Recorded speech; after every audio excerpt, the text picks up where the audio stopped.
السلام علیکم دوستو آج جمعہ ہے، آپ سب کو جمعہ مبارک ہو۔ اب یہ جمعہ مبارک میں نے اپنے ایک دوست کو کہا کہ جمعہ مبارک ہو، تو اس دوست نے سوال کیا مجھ پہ کہ جمعہ مبارک مجھے کیوں کہا، یہ کون سے حدیث کی کتاب میں ہے، یہ کون سے قرآن میں ہے، ذرا اس کی تشریح تو کر دو۔ تو دوستو قرآن پاک میں جمعہ کے نام پہ پورا ایک چیپٹر ہے، سورہ جمعہ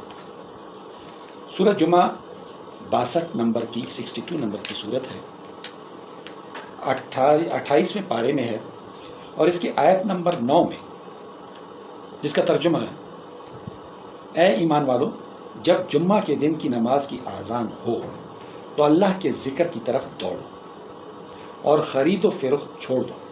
یہ تمہارے لیے بہتر ہے۔ اس کی فضیلت بیان کی گئی ہے کہ جب جمعہ کے دن آذان ہو تو اپنی پوری جتنی بھی خرید و فروخت ہے، تمہارے جتنے بھی کام کاج ہیں، وہ چھوڑ دو اور سیدھا اللہ کے ذکر کی طرف دوڑو،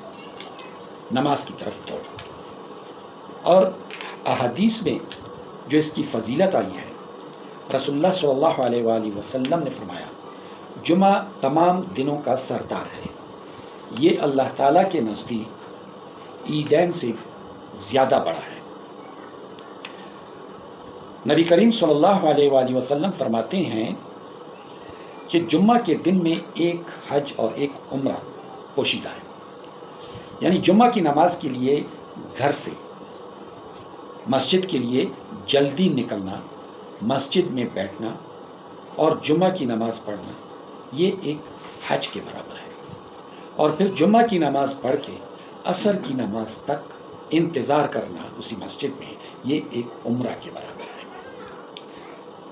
دوستو جمعہ کو ایک دوسری جگہ پہ حج المساکین یا پھر حج الفقراء بھی کہا گیا ہے۔ یہ جو حدیث میں نے بیان کی ہے، یہ بہقی میں موجود ہے، سنن بہقی میں۔ رسول اللہ صلی اللہ علیہ وآلہ وسلم جمعے کی فضیلت کے بارے میں بتا رہے ہیں کہ اس دن حضرت آدم علیہ السلام کو پیدا کیا گیا، اسی دن انہیں زمین پر اتارا گیا، اسی دن وہ وفات ہوئے، اسی میں ایک گھڑی ایسی ہے کہ بندہ جو مانگے عطا ہو،